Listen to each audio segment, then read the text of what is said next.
welcome everybody. We are here. We're live for season 3 of Voorhees Tiger Vision. We are here. We got a special guest in the building with us today.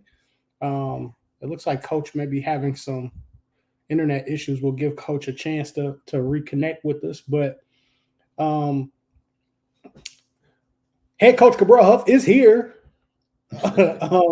Having some technical difficulties, little internet problem. It'll be fixed here shortly. I see Huff coming back in, so we'll add him back in.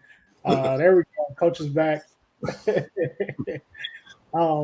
Coach, I was going to tell everybody that Dave was the new head coach if you didn't come back. So that's just how. Hey, you would have had a firestorm on your head. Don't start. Huh?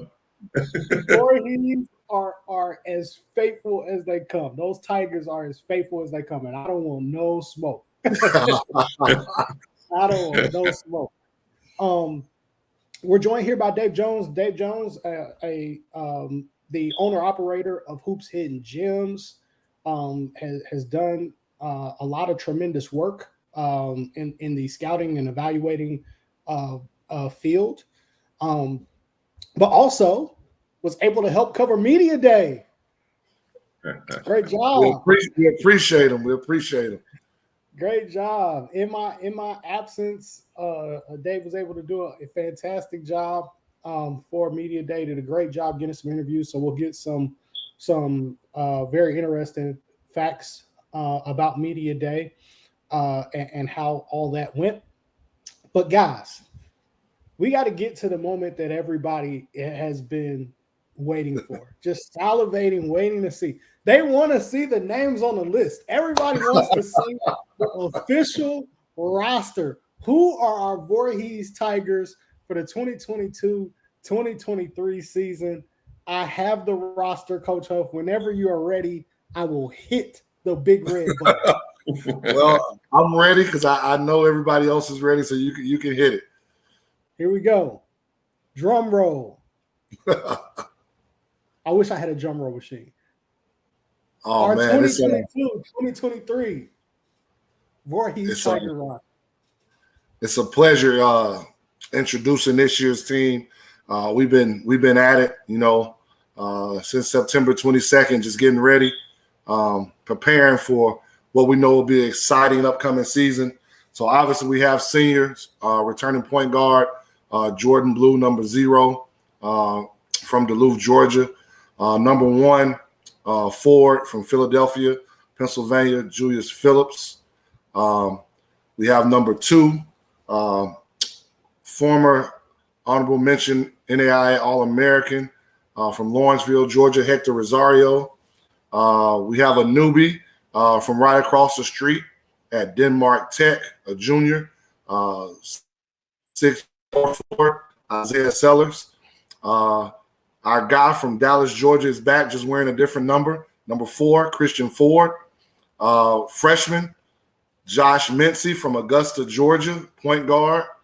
A returner, a junior, Mikael Murray from Louisiana, number 10. Another returner from Columbus, Georgia, just wearing a different number, 11, Keyshawn Fleeton.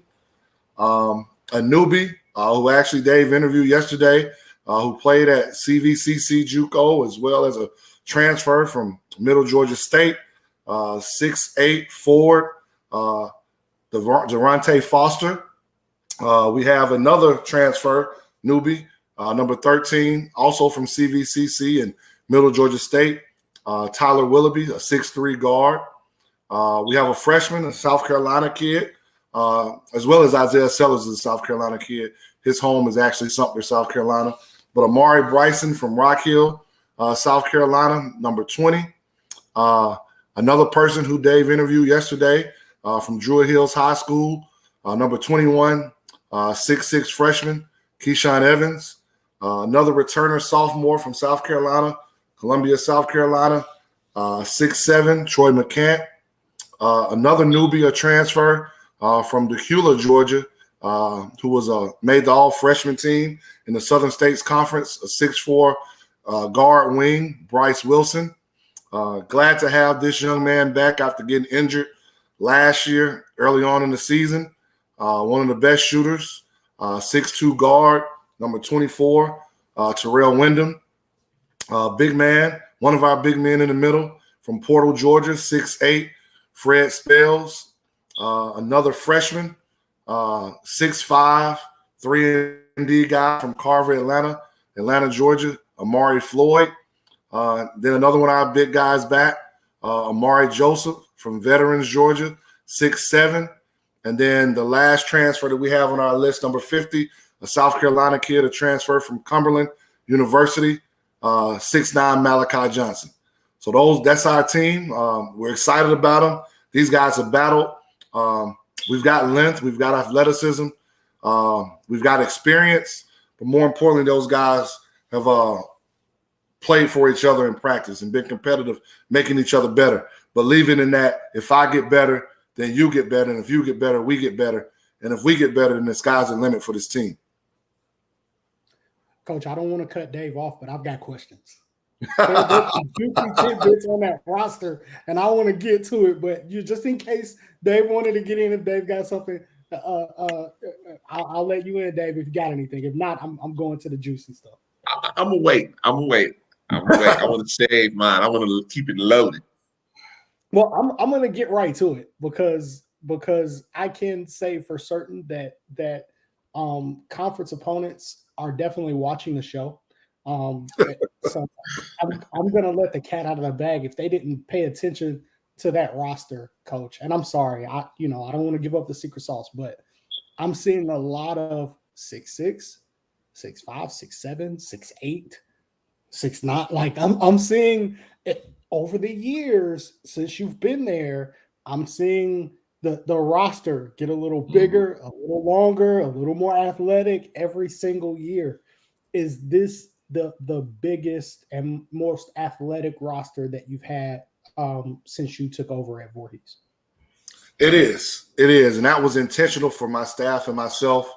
We were hurt on the boards last year.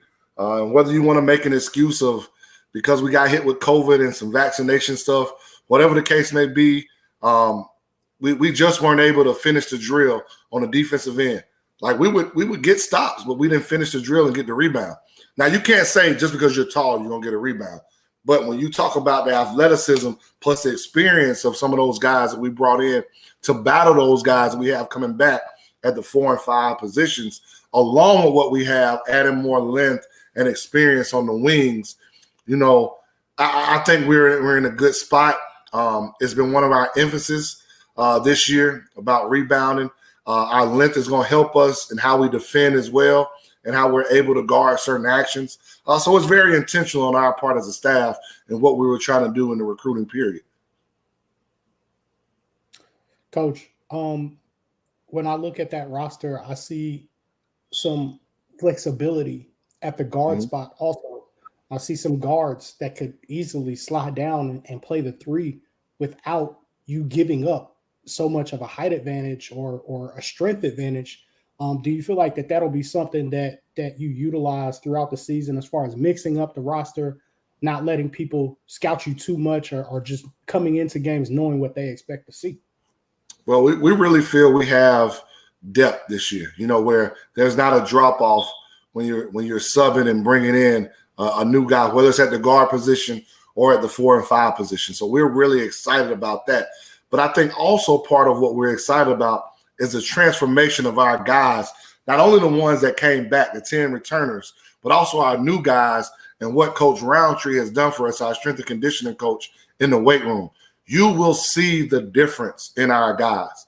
That was one of the big things that we talk about change at any institution, and we didn't have a strength and conditioning coach before. But to have that implemented along with our new weight room, that combination of things has really helped our guys. So you can see where you get a guy like, for instance, and I'll use Fred Spells. Everybody knows he's 6'8". He was one of the top shot blockers in high school coming out, 2 years ago. But Fred is very thin, right?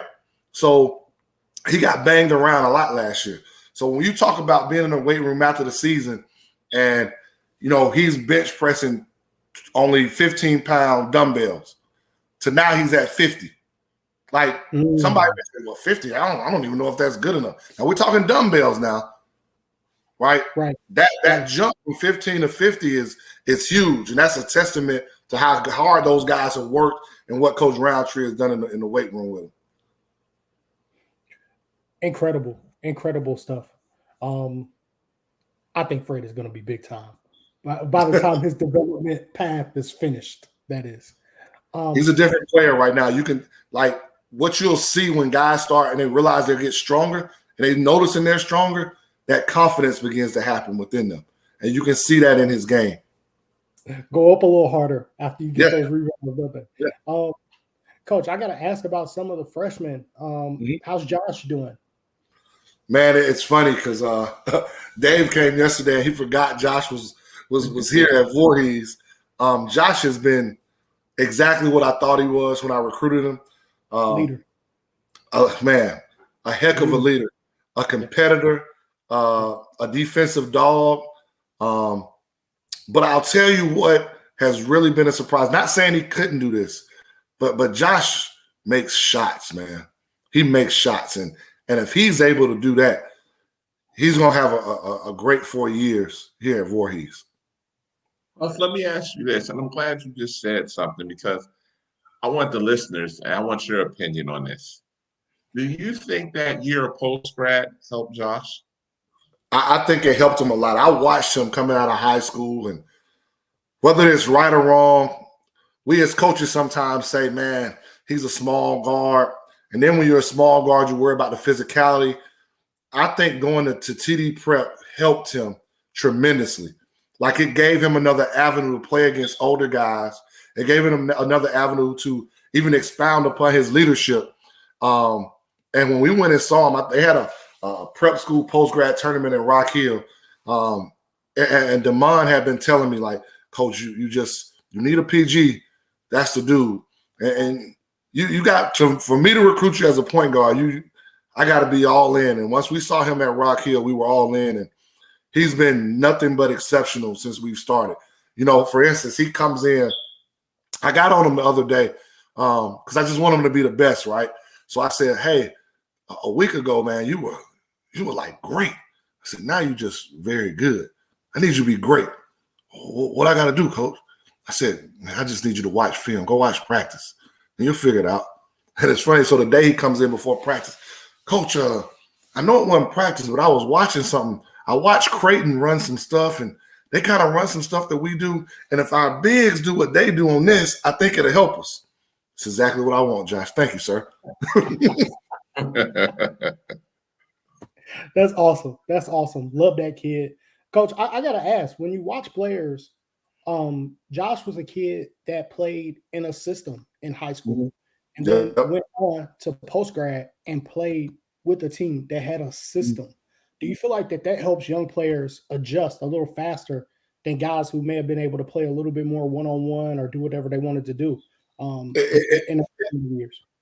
It does, man, because when you get to our level, you're not just going to run a ball screen and come off the ball screen and shoot it or just drive it and not going to make another pass. It's not going to happen.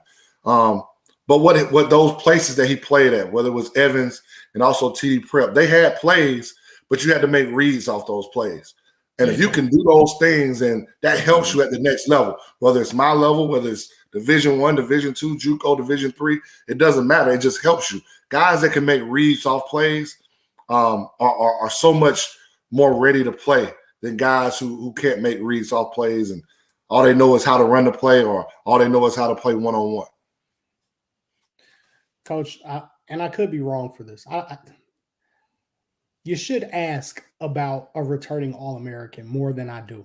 But I feel like I know exactly what I'm going to get from Hector Rosario game in and game out. So I don't have to ask about him as much, but I probably should, Coach. Is it possible to be an All-American and still be underrated? I think it's very possible. Hector and I talked, and we talk every day. He has a chip on his shoulder, man, because first year here, he was an All-American.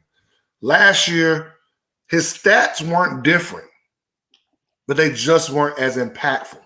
And me and him had that conversation. And that let him say, that was that chip on the shoulder. So, for instance, obviously we know that COVID was still kind of hanging around. It's still here now, but like last year was still hanging around. And so our guys still had the option. The school still gave them the option. They could finish the semester, second semester, online. Well, our returners didn't choose that option. And he was one of the first ones that said, no, I'm staying. And his attention to detail, being in the weight room, all that kind of stuff, you're going to see the difference in the maturity in his game that I think has even been different from the last 2 years. Because what happened last year, when you get those accolades, now your name goes a little higher on that scouting report. Mm-hmm. And so now they start saying, well, we're going to have to be physical with him. And then in addition, I think people don't realize, like, he missed probably our first 4 or 5 games with an injury. And I don't think he was healthy until about the middle of January. Mm. Got you. Yeah, COVID was definitely impactful. I mean, can't understate it when coaches are missing games because of COVID, and you having assistants and other guys even Austin, I think, coached the game. Austin, our first game after coming back in January, Austin, who did a great job that game. I mean, we lost at the buzzer, in overtime, but he had the coaches. James and I were out as we had caught COVID. Tough. We're looking for. We thought last year was going to be our COVID-free season, and didn't happen. Right. So we're still super hopeful. I think for this year. I know we take all the precautions that we can. Voorhees as a university has done an amazing job trying to defeat that and staying cautious about that. So, Coach, I can't stop talking about the roster without talking about my guy. I gotta ask about my guy. Normally that would be Jordan Blue, but I gotta ask about the young fella from Dallas, man. How's my guy doing? How's Chris doing? You talk about Christian Ford, and he's an example of what freshmen go through, right? So he comes in. Obviously, he was highly touted, as a freshman, of what he can do. 6'4", can play multiple positions, can do multiple things. And understanding what it takes to be a college athlete hit him, right? And so early on in the season, he's sporadic, up, down, 20 minutes, 4 minutes, just didn't know, right? And he hit the freshman wall early. Like, he hit it early. Like I don't know if we had started even playing games yet, right? Right. So then we get hit with the COVID and the vaccinations, and we lose some guys, and we come back and we're down because not only we lose some guys to vaccination, but some guys caught COVID, and we've got a game, and it's like we need somebody to play the 4. And Coach, I'll play it. I'll rebound. I'll do whatever you need me to do. And he was able to do that. And for a freshman, you look at his numbers and you go, he averaged 6 points and almost 4 rebounds now as a freshman. So really excited about his development, man. Really excited about it.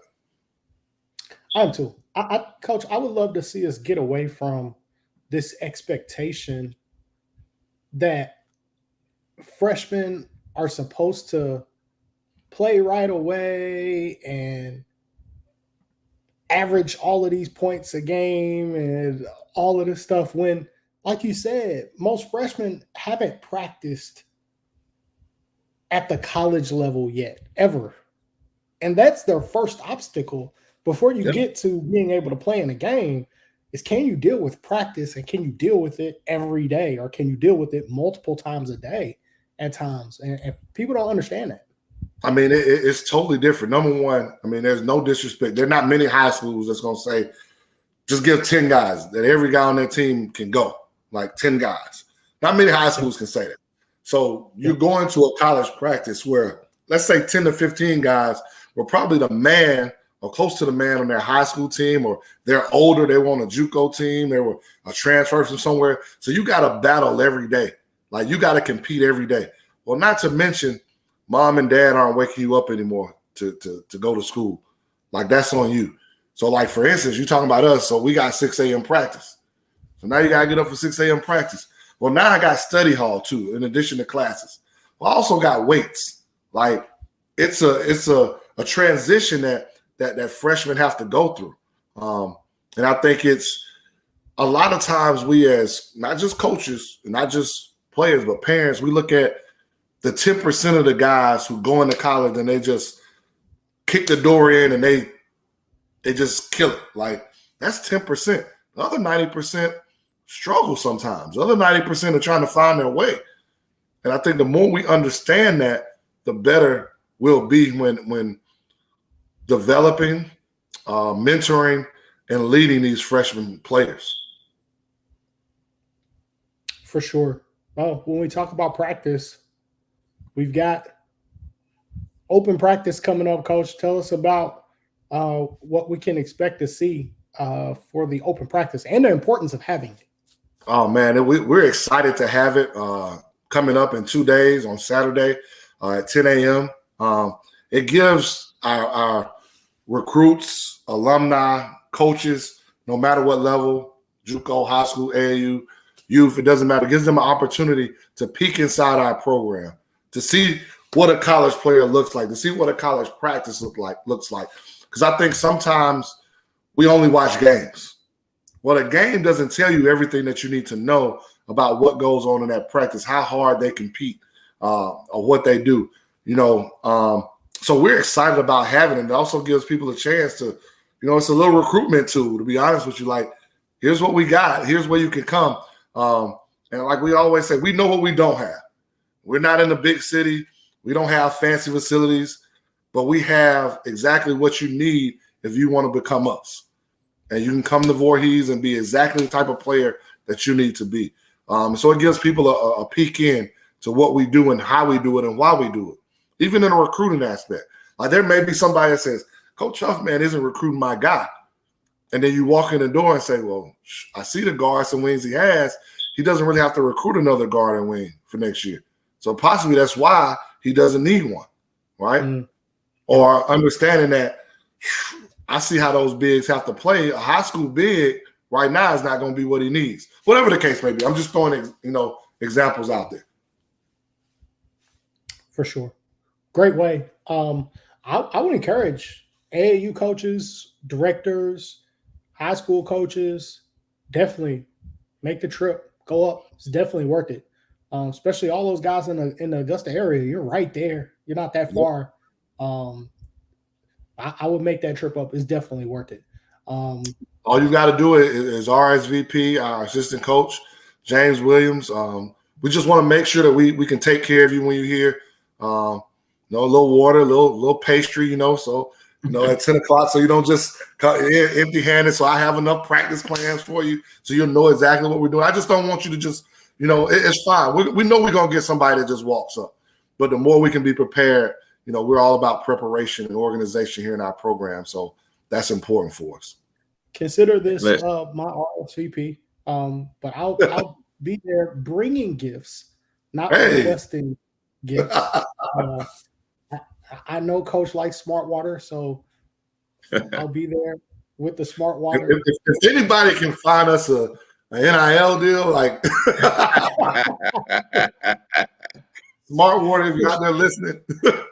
Hey, listen, after we win the conference championship, it's coming for sure. But no, I'll be there with also a little SUV TV love as well. All right. We'll be in the house this Saturday.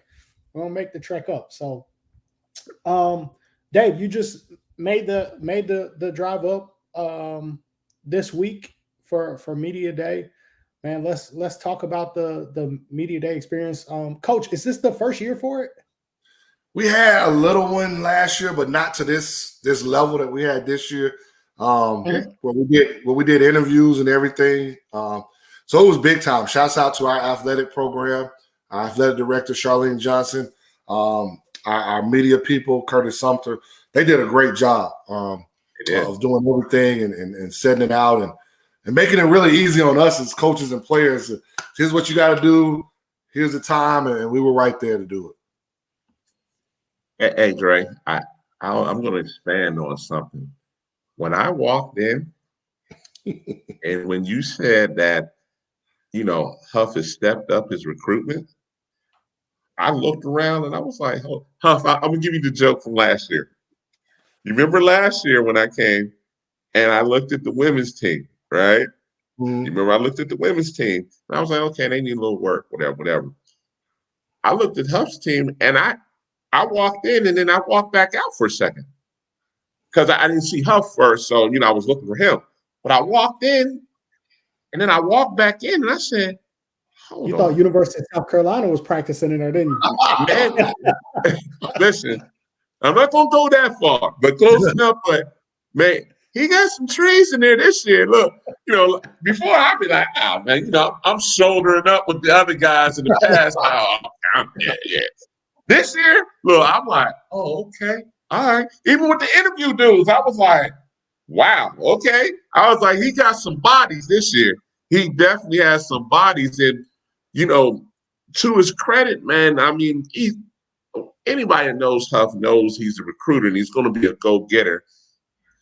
He's established at Voorhees now. People know the name. And you're going to start to see a lot more kids, start to take a look at Voorhees, especially as they continue to win some more. And now that COVID's dying down, it's not gone, but now that it's dying down, and I think Voorhees is going to make some new.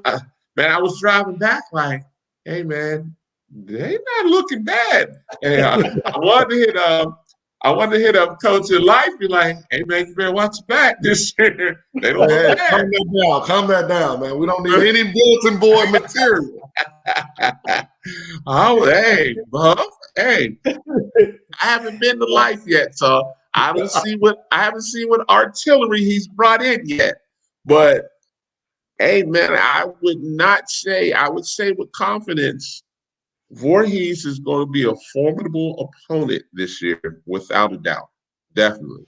And especially now that I know those kids too, and I actually know these kids and I've seen what he had before to go with the newcomers, I was like, oh man, okay.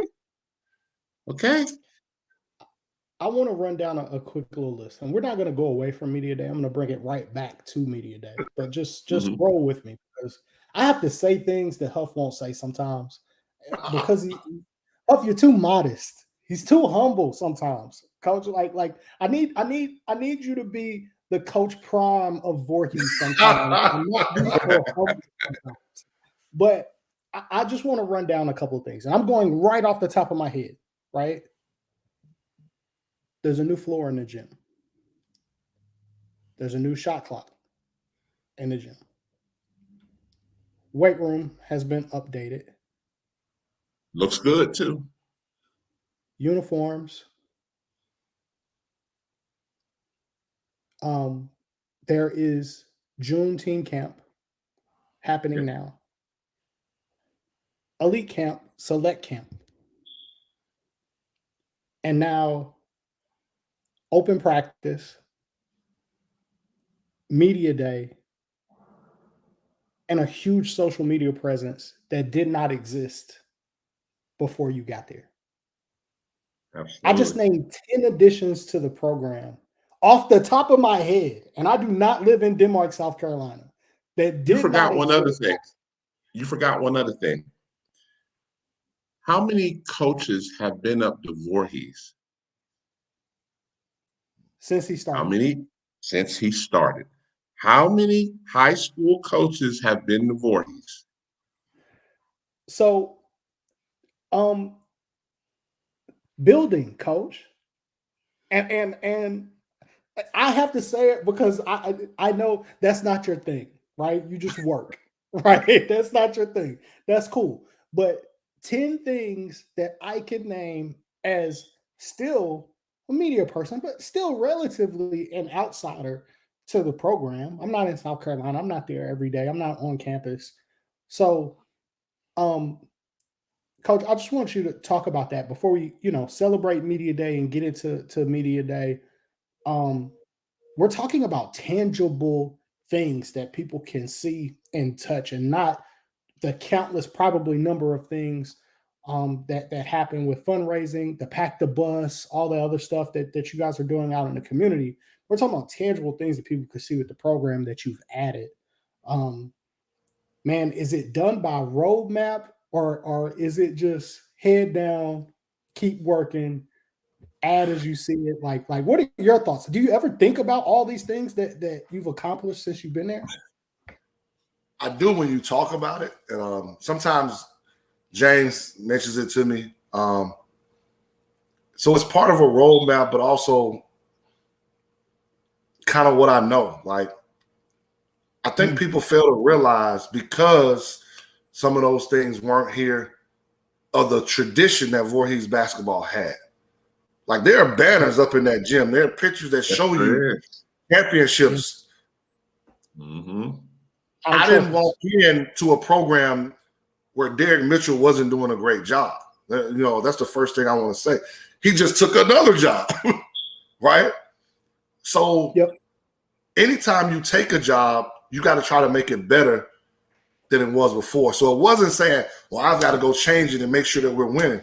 Well, they were winning before, right? Mm-hmm. I just got to come in and try to continue that. But now it's trying to make those other changes and help people around to see the other changes that we need to make so we can continue to improve. Because the landscape from when Derek left to when I took in changed. It was the middle of COVID, right? Yeah. So nobody was getting out to see anybody play. You weren't going on visits. So you had to up the social media presence, point blank. Yep. Right? So, well, what else can be done? The first thing was having an athletic director that said, you want to change the ambiance in the gym with a scoreboard. Well, when you're bringing people on campus, one of the things they want to see is the weight room. Let's flip that, right? Yep. Well, the floor was helped by the fact that we went from a college to a university. So we've got to scrap it down. Well, coaches, let's come together to see how we want this floor done. And that everybody has been extremely ecstatic about it. You know, one of the big things that people don't talk about, which was there before, all our home games getting streamed on YouTube. Yeah. There are places that don't have that. And they do a great job announcing the game and all that. Great job. And so you've got to celebrate what was here and let people know what's here in Denmark. That's all I tried to do, was let people know what was here in Denmark by promoting our program, by promoting the athletic program, and trying to build it up. Because at some point, whether we like it or not, whether they say, Coach Huff, we've had enough of your time, or Coach Huff says, I've had enough of my time, I don't want to coach anymore, whatever it is, like, there's going to be somebody else that's going to sit in this seat. And in this seat, they've got to say, man, it was left in the right position for me. And that's all we're trying to do, my staff and I, is to make sure the next person that comes, whenever that time comes, whoever it may be, they can build upon what we've done and what we've been able to do. And there's still more work to do. There's still more work to do, and we're excited. Part of that work is, I mean, we do want to win now. I'm not going to lie. We want to continue to win in tradition. Last year did not sit well with us. For sure. We'll touch back on media day. I do have some more smoke to get to. I got more topics, man. I got more smoke. And Coach, I'm gonna bring something up that maybe me and Dave will have to speculate on it. I don't know if you're even gonna be able to comment on it, but we'll talk about media day first. All right. But for those watching, I have drama coming next. So just stay with us. So media day, Dave, we talked about immediately. The first thing you noticed was the size of the kids coming in. Oh, Coach, I'm sorry. Did we thank the president, athletic director, anybody else involved? Media day? It's couldn't make this. I mean, we couldn't have had this happen without our 10th president, Dr. Ronnie Hopkins, our athletic director, Charlene Johnson, combination of our media department, Curtis Sumner and his team, Clarence Jones, our faculty athletic representative, Dr. Marcus Amos, Coach Glover, the women's coach. Like, everybody played a part in this, because you got to realize you got to take one day for just the women and another day for just the men. So it takes Coach Glover now making sure that our schedules are, okay, you're going to practice at what time, which may switch and flip what time you normally were going to practice. And then you put the other emphasis, it was right before fall break. So, That means a lot of people's hands have to go into this and make sure everything is right and make sure everything is on board. And then to put it on YouTube, on our channel, as it was live. So it was a big event, and we're just thankful for those people that were able to come out, the people that were there and that helped put this on. Hey, before you go further, let me touch that. Not only do you need to watch Huff and them on the men's side, the women's team's going to be tough too this year, man. A lot of people don't know what they have coming, but the women got some smoke coming. They do. Tigers on the rise. Yes, indeed, on both sides. On both sides. You know, shout out to Coach Roundtree and Coach Glover for what they're doing on the women's side. But yeah, they got some JUCO folks coming in. They got some high school point guards coming in. They got some other people that people aren't aware of. You throwing away all Coach Glover juice. He was trying to wait till they play the game. They ain't giving up the scouting report, man. Yeah. Hey, listen, they got some smoke. And like I said, I can't wait to see Miss Larry Johnson. That's what I call it. I can't wait to see Miss Larry Johnson. Huff, you seen her. She's a beast. Absolutely. Absolutely. Let's talk about media day a little bit.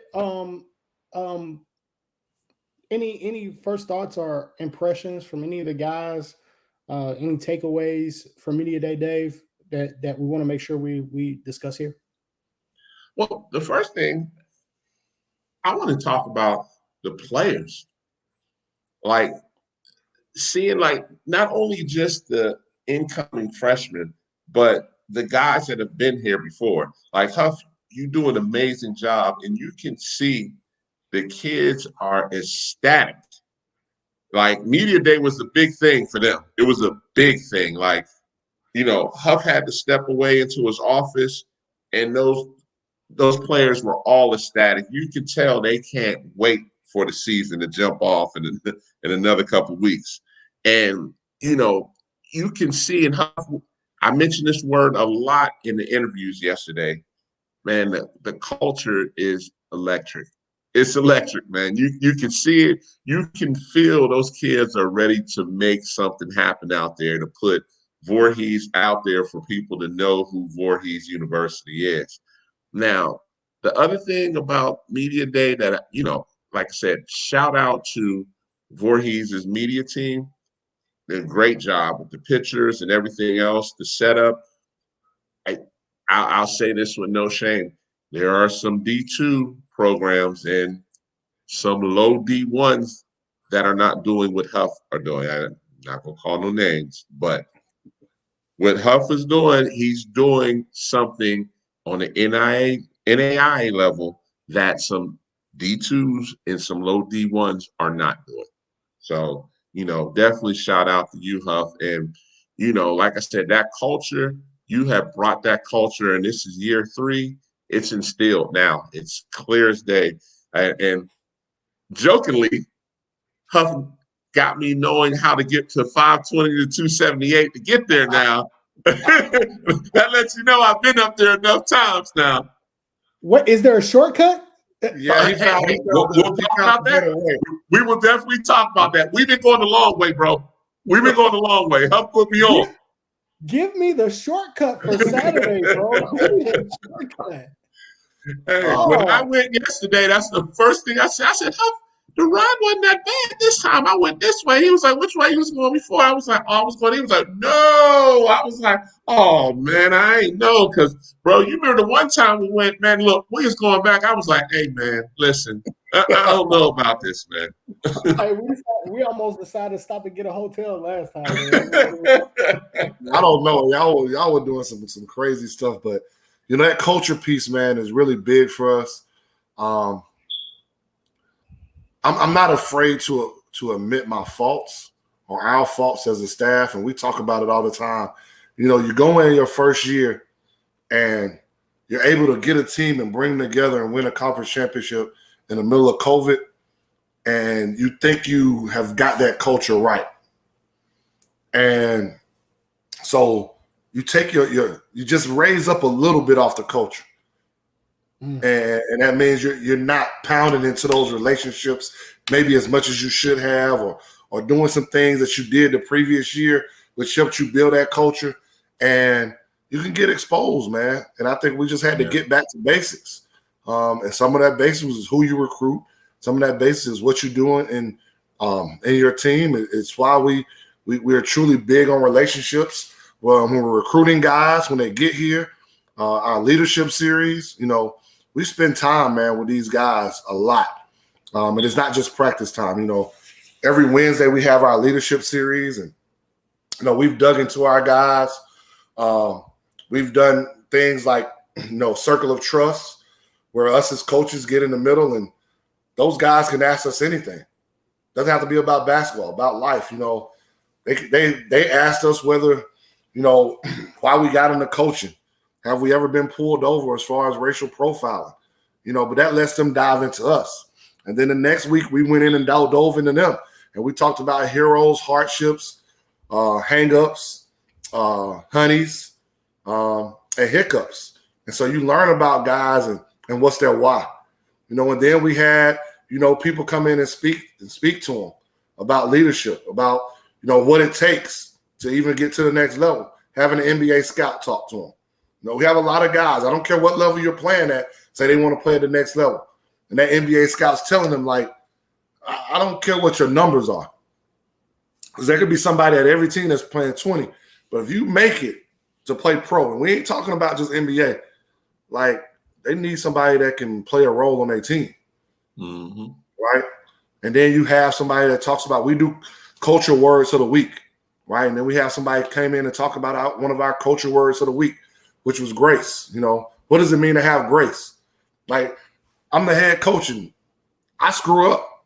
I just told you I screwed up on culture last year. So having guys understand that you got to have grace in this business and in basketball. And then just yesterday, we had a long day. It was media day, right? We practiced at 6 a.m. They came back at 12:30. Media day lasted until almost 6. And then I went and bought them food, because that's the part I said, Dave, I got to go pick up this food for them, right? Hold on, time out. You didn't get my chicken, huh? I didn't go to the chicken spot. I couldn't get them chicken, man. Okay. All right. Now, very safe. Huh? You I get personal over that. Right. So I went and got them food, and we spent the next 2 hours watching the Redeem Team documentary. Like, and what I told my staff was, as we watched it, because I wanted to know, like, I knew the guys would know Kobe, LeBron, D-Wade, Carmelo, but to see them really into it, like, oh my God, that dude Rudy Fernandez, like, when they said that I hate it if somebody hasn't seen it because I'm giving like stuff away, but like when they said Coach K put the sheets on the seat that said Ginobili is the second best point guard in the league, and how Dwayne Wade took that. But then he put the one in Kobe's seat that said he may be the best 2 guard in the league, right? Or how Kobe goes to see Paul Gasol the night before they play, because that was really his brother. Like, they had a relationship. Yeah. First play of the game, he tells the guys they huddle, man, I know they're gonna run this play. I'm gonna run through his chest. Mm-hmm. They're like, yeah, okay, whatever. That's your dude. First play of the game, he trucks that dude through the screen. Like, our guys were into it, like understanding what it was really about. And so I think those things matter, man. So it's really big for what we're trying to do and continue to build this culture.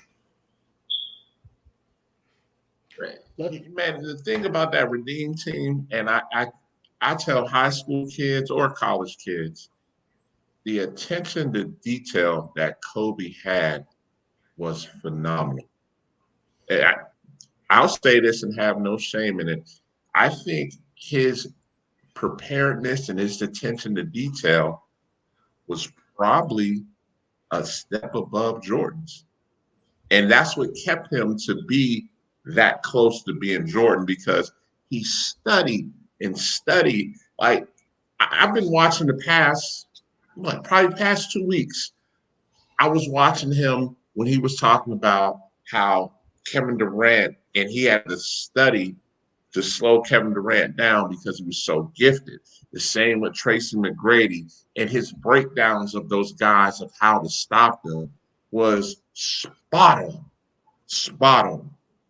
And when you watch that and you are so detailed and so prepared, Huff, you always say this, and you don't use the word often, but the definition of a pro, those are the qualities that they bring. And a lot of guys don't understand when they say you're a pro, they just mean, oh, you're uberly talented. No, that's not the case. That means you have to do something, because most of those guys do something so well, that's what got them there. But you have to differentiate yourself in some way to stick out and stay in the league, because there's another young guy that's just as good, jumps just as high, and you have to know those details is what's going to get you by. And then not to mention, when Kobe steps in and comes to that team, man, like they talked about his first practice, and the first thing he brought was defense. And he dove on the floor for loose balls. Mm-hmm. Like, if you're a player watching this, and if Kobe Bryant can do that, sets the tone for everybody else. Sets the tone for everybody else. So, like, just today at the end of our practice, we talked about, I brought up the name. I said, hey, do y'all know who Michael Redd is? Mm-hmm. And one of them said, what was the guy? He was on the team. I said, yeah, he didn't play. He didn't get in. I said, he was an NBA All-Star. He averaged 20. I said, so you got to translate. I said, somebody on our team's got to be a cheerleader. You're not going to play much. And you've got to be okay with it. You got to be okay with bringing it every day in practice, understanding I'm not going to play. Because, you're talking about, that brings up a good question. Everybody wants to be a pro, whether it's NBA or overseas, right? But my assistant said this to our team. Today is Thursday, so he might have said it Tuesday or Monday. He said, everybody wants to be a pro. And that's all well and good. But you might not make it to be a pro in basketball, but you will have to be a provider. Mm-hmm. A provider for your family, your wife, whoever it may be. So it's our job as coaches to use this game to make sure our guys are providers. We've got to make them pros as far as being a man. Be a pro at being the right kind of man. Being a pro at being the right kind of future husband. Being a pro at being the right kind of future father. Because eventually, and we always say that ball's going to stop bouncing, right? We all know guys who had great college careers. Great pro careers. Someday it stops. Kobe is right. You're everyday pro. Everything that you're doing daily, is that at a pro level? People think about it as just basketball. Is your eating habits, is that at a pro level? Or your sleeping habits, is that at a pro level? I want to make sure guys don't forget about this too. Let's not forget about the reason why you came to Voorhees. Yeah. Hey, you're exactly right. I mean, Voorhees is incredible, but make sure you keep that up there, because people have to understand, like, what our 10th president, Dr. Ronnie Hopkins, and even our previous president, Dr. Evans, what they've been able to do with this institution. Like, being number one in best value of regional colleges in the South. Like, we're not just talking South Carolina. You're talking about the South having the best regional value for that, right? Being number 3 in social mobility in the South, right? That means when you graduate, finding a job, not just going to college and say, oh, I'm majoring in business and I'm working at CVS. No, finding a job in your career. We're number 3 in the South. We're number 26 of HBCUs. And somebody may say, well, that's 26, right? But there are a lot of HBCUs, right? We're in the top tier. And being number 33 as a regional college in the South overall. Like, those 4 things right there, like, when you talk about why you're trying to get somebody to become a Voorhees Tiger outside of basketball, those things sell. Those things matter to a parent. Those things matter. Absolutely. Young man can't forget about that. I want to touch that just just a tad further. And Huff, I know you're going to agree with this, Dre. We talked about this as an organization continuously. Huff, Voorhees does a great job of providing for those young students and all students, really. If you're coming in there with a 3.5 or higher, you are basically going to Voorhees for free almost. It's not basically. If you're a freshman with a 3.6 or higher, then you're, well, unless you wait to the end. Like if you wait to the last minute. And that's why I want to, yeah. But if you decide early on and you apply and you have a 3.6 or higher, then you can become a presidential scholar, right? But then also if you have a 3.0 to a 3.6, you can become, a dean scholarship, which takes care of tuition. So now all you have to worry about is room and board. And that's one of the benefits of Voorhees. Then we have tier scholarships. So we have different things to try to attract people to our school because we know once they get here, again, not in a big city, we don't have the best facilities as some of the PWIs that have a lot more money. But what we do have is as our guy told you in his interview yesterday, it's like a family cookout, right? It's going to be family when you're here, right? Your professors are going to know you by name. We have one of the top sports management majors and departments in the South. Communications. Where else can you go where you can go to a radio station and get intern work as you're doing your major right on campus? Our radio station is right attached to our gym. And we're not talking about it's just going to the campus. No, it goes to Orangeburg, Denmark, Bamberg. It goes out like, we have the Chubb Rock show on our radio station on campus, right? Different things like that. Or you want to major in business, but you want to take it even further. You can major in entrepreneurship here. There are not many colleges that you can do that. And a lot of the people that we attract already have some of those businesses. We've got guys on our team, Keyshawn Fleeton, who already has his business, right? Yep. So those are the things that matter for us. I couldn't agree more with that, man.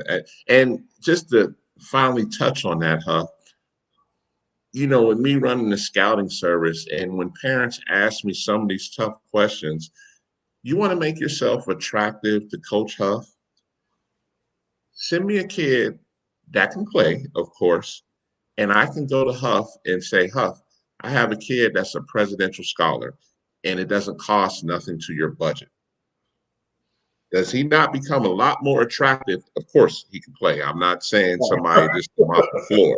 I'm not saying that. But I'm just saying if you have a guy that is attractive and can play, a 6'5", 6'6" guy, notice where I'm going, Huff, but, 6'5", 6'6" guy, that's a 3'6", and, he's interested in Voorhees.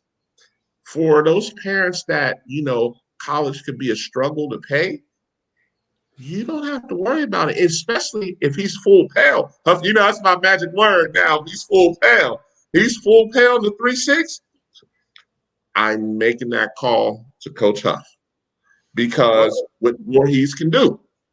Well, you take it further, and I think sometimes parents that have kids that aren't going to play at the Division I level get a misconception that if he gets an academic scholarship, he's not considered a basketball player. No, he's on the team. Nobody's asking you when you walk in the gym, well, is he a presidential scholar or is he getting athletic money? It doesn't matter, right? It doesn't matter when you're not at the Division I level, right? So you take Terrell Wyndham, who is – Coach Mitchell did a great job recruiting him. He's the last one of our guys that has been here the longest. He's going to graduate this year. But he's a presidential scholar. And he'll tell you he's a presidential scholar, but he's a basketball player. He's on the basketball team. Nobody's asking him, well, is your schooling paid for because you had a 3.9? Nobody's asking him that, right? So I think we've got to make sure that academics play a big part in what we're doing as well. Absolutely. I couldn't agree more. Coach, there are expectations in the classroom, but there are also expectations on the floor. It was just released. The Continental Athletic Conference did a preview of the projected top 5 teams, and not only were our Voorhees Tigers listed in the top 5, but also listed as the projected sleeper to win the conference.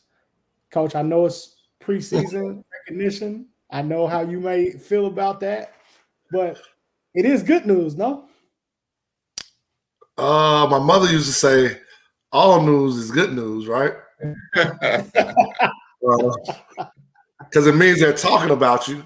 And if they weren't talking about you, then you didn't matter. So you take it with a grain of salt. We still got to go out there and prove ourselves. It is what it is. Well, I'm going to save the smoke for now. And Coach, and I know you felt like I forgot because Dave took us to another direction. You felt like I was going to come back to it. But this is the perfect way to end the show. Rumored that Kennesaw State will be moving to Conference USA. Congratulations to those guys. A lot of conference realignment going on, a lot of movement going on.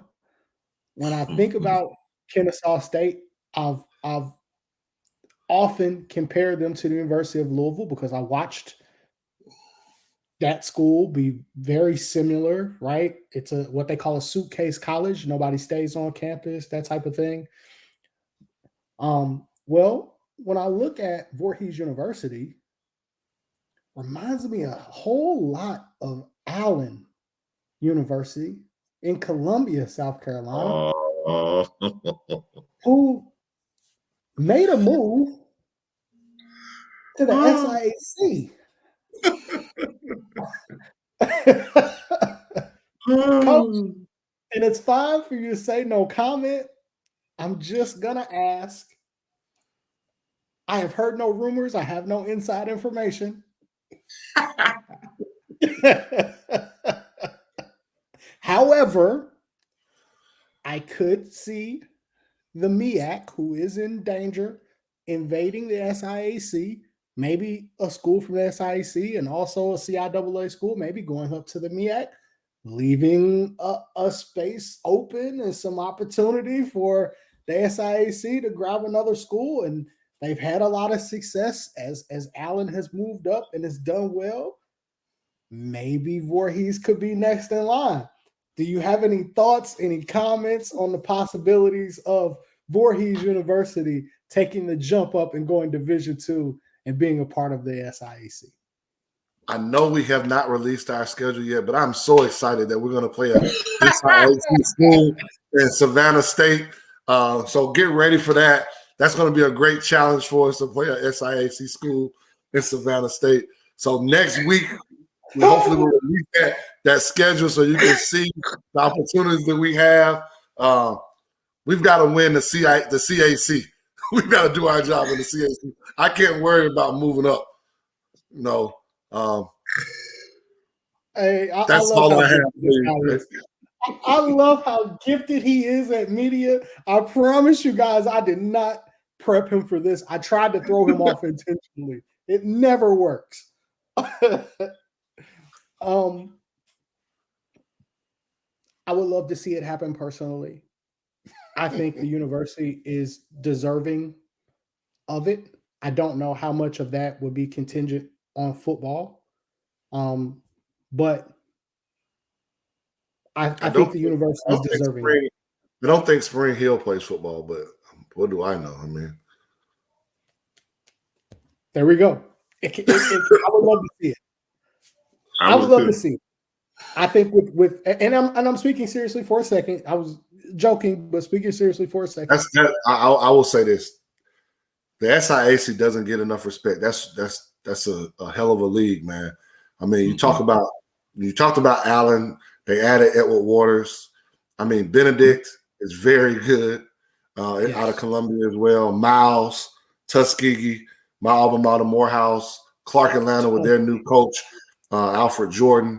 I know I'm missing some people. Kentucky State, like I said, Spring Hill, Albany State, Fort Valley with my former boss, Montez Robinson. So I can keep going. Like that's a tough league. It's tougher than some people think it is in the Division II level, but especially if you got to go to one of those places, like tough arenas to play in. I will say this also from working with the commissioner's office, not the new commissioner directly. They just hired a new commissioner September 1st, but being a part of the football media day at the SIAC, the SIAC media day was better than the SWAC media day. It was a bigger production than the SWAC media day. So a very, very well-run league with very, very high-level competition and really good institutions. And we talked about, again, I'll bring this graphic up that, again, conference realignment isn't all about what happens on the field or on the court. A lot of times it's about this right here. And it is. Right. Voorhees University is showing that they absolutely belong if that is the direction that president would like to go in. I think Voorhees has proven that they absolutely belong at that level. So, Dave, we can talk about the matchups later. Hey, I'm always for that smoke. Always for that. But no, like I told Huff, Dre, I'm gonna say this, and like we talked last night real quick in the group chat, I was like, I want to come to the rivalry game for Voorhees. And Huff mentioned who the rival was. It was Allen, correct? Well, it used to be Allen. I mean, it's Morris still. Allen and Morris were the two. Allen moved to D2, so it's Morris. We've had our battles, man. We've had our battles. Dre, I think that's once the schedule comes out, that's one if it makes sense. I will say this. Homecoming is real and live this year, so don't. Okay. November 12th versus Johnson and Wells is an opportunity for you to see homecoming at Voorhees University. Noted. Noted. Dave doing the math over there. So no, I'm just looking at November 12th. That's a Saturday. Mm-hmm. I gotta look at. Hey, Coach, we're gonna let Dave figure out the math on it, but Coach, we definitely appreciate your time. Thank you for dropping by and giving us the gems for this week. Guys, we appreciate everybody for tuning in. We're going to be going every 2 weeks until the season starts, and then we'll adjust when the season starts. Look at Reedy in here causing trouble. Reedy out here advertising. Oh, my goodness. Trouble. But he was right. Homecoming is a great recruiting weekend at any HBCU. But guys, look out for more from us. Again, we'll be going every 2 weeks until the season starts, and then we'll make an adjustment, maybe every week based on how games and how everything's going with schedules. Hopefully no COVID. I'm knocking on everything around me. So, but thanks for the time, Coach, and we appreciate everybody for tuning in. This is Voorhees Tiger Vision, and we will see you guys after next week.